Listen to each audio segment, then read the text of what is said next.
All right, I'm the Flat Rate Master, and today, well, we're talking about, we got a new service rider.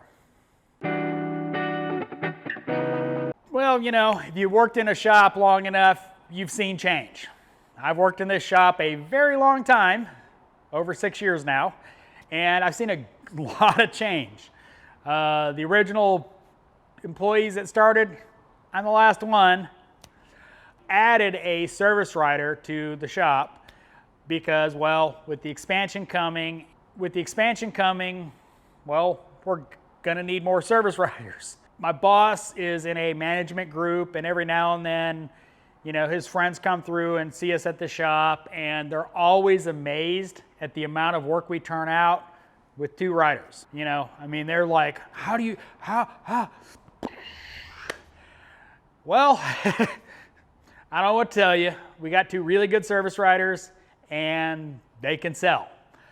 We've added a new guy, Tim, who moved up from Florida from a Chevrolet dealership, and he's very happy to be out of the dealer world. I don't know. But anyway, when you're interacting with a new service rider, we always want to figure out how they are. He seems like a really cool guy, and he can sell.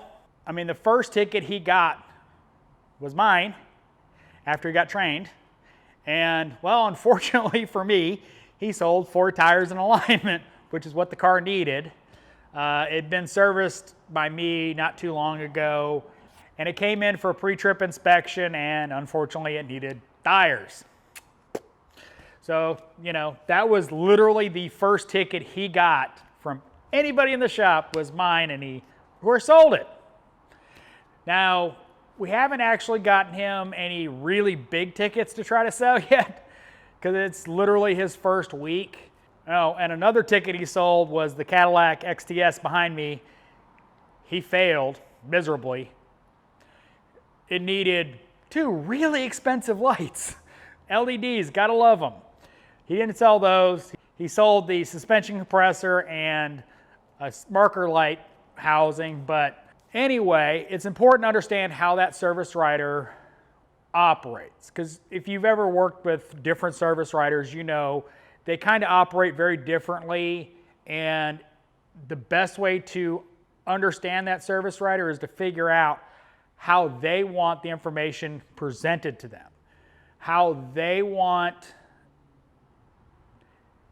it worked out in their head, how to sell it to the customer. So it's really important to, you know, even in this time of face masks, interact with your service riders. You know, I know some people, you know, have some issues dealing with service riders. Been there myself. But it's important to talk to them, figure out what they want from you. Because every service rider is going to be different. And, well, if you want them to sell, do it their way. You know, the better you do your job as far as presenting it to them, the easier it is to present it to the customer so they can sell it. I mean, after all, that's what we're all here for, is to, you know, make money.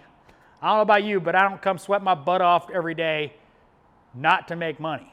I come here to make $1. We've got changes coming, obviously, with the new edition, you know, at some point.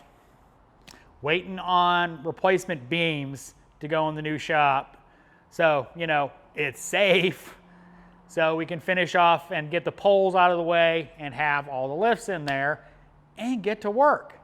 I know Bam Bam is chomping at the bit to get down there because, you know, he's going to be the shop foreman down there. So that's another change coming. Bam Bam's going to be shop foreman in the lower shop. So I still will be able to be available to come help him, but he's going to be in charge down there. As always, thanks for watching. I am the Flat Rate Master.